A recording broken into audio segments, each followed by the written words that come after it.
Okay, so we're back with a term in the book they call Fintech, which I think is kind of a fancy term.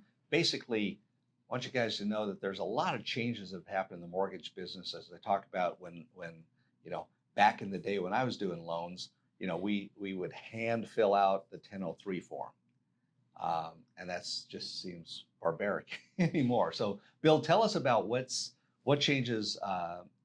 Quickly what's changed, but kind of what do we see now that is just like, and what might we see in the future? I know through your association with Cross Country Mortgage, that there's a lot of these that's already built into your system. Go ahead.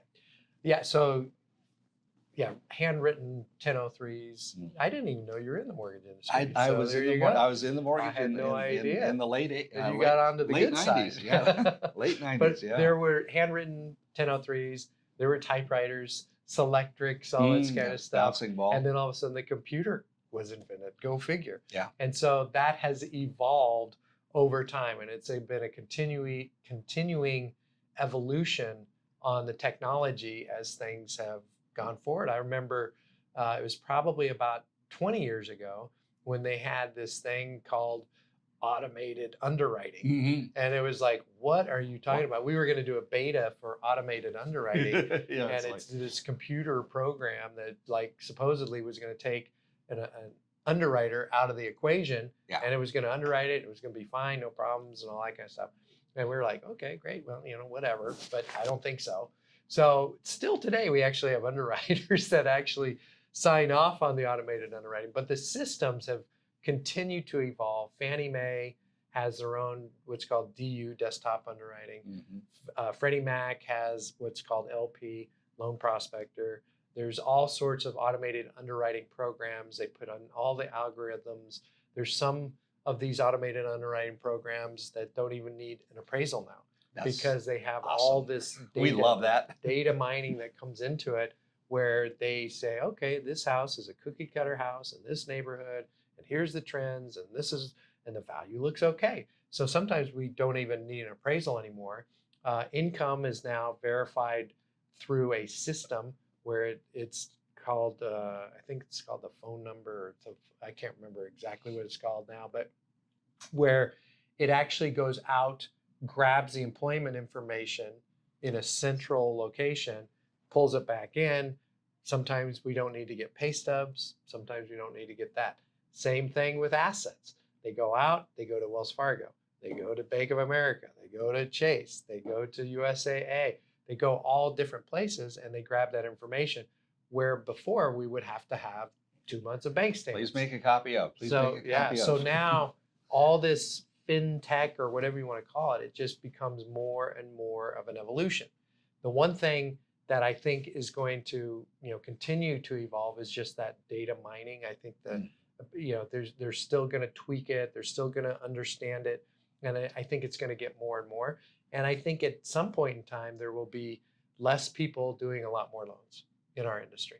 That's how I feel. There will be a lot less people doing a lot more loans because the technology will be better. So it'll be a little bit more like a commodity, if you will. Yeah. Where it's like, okay, because again, if you get a loan where, let's say it's a husband and wife, they've got W-2 income, they've got money, the right amount of money in the bank and so forth. I mean, those are plain vanilla cookie cutter. Yeah. So I mean, as a loan officer, you love those. They go, great.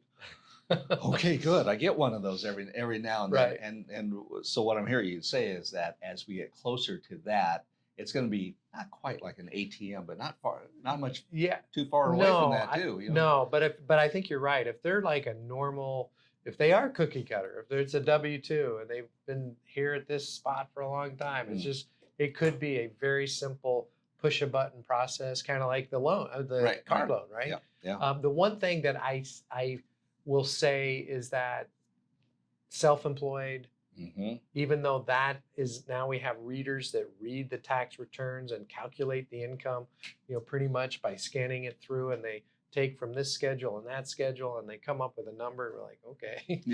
So that's happening more, but those are the nuances that are still going to have to be worked through. The real thing too that I see is understanding each individual's personal financial situation Right. and what kind of closing cost scenario they should do. And that's where a professional that has done it, that knows the financial aspect, that listens to what are your goals? You're retiring in a year, Mm-hmm. let's figure out, when are you going to pay off your mortgage? Are you coming into an inheritance? Are you coming into this? So there's A little more different counseling. counseling that has to happen.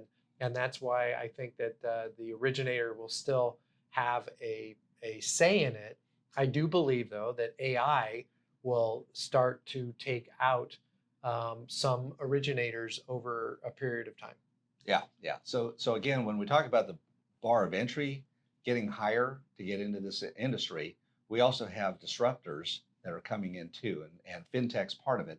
It's disrupting the way we've always done it, and basically we're happy for it because, you know, maybe we don't, Bill and Sam might not make as much on a loan, but it's not costing them as much to process it either. So those are all changes that we see in our industry. In the real estate, we've had this argument because of Zillow and all those have come in and so forth. But the reality is that they still want us to have uh, people need to know the knowledge of what's on in the market. Yeah. So as a friend once put it, they can't digitize the smell of cat pee. So you can't buy a house on.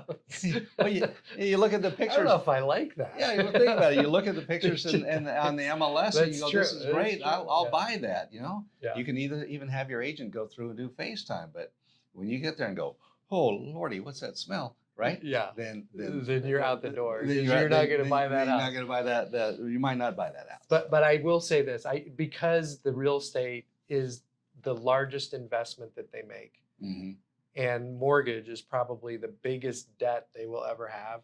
Some people just want to understand, what am I getting into? Yeah. I need a second look. Well, I'm not going to completely trust what this, robot is going to tell me. Exactly. Yeah, because it is a big step and it's a 30-year commitment. Yep. So what am I getting myself into? For sure.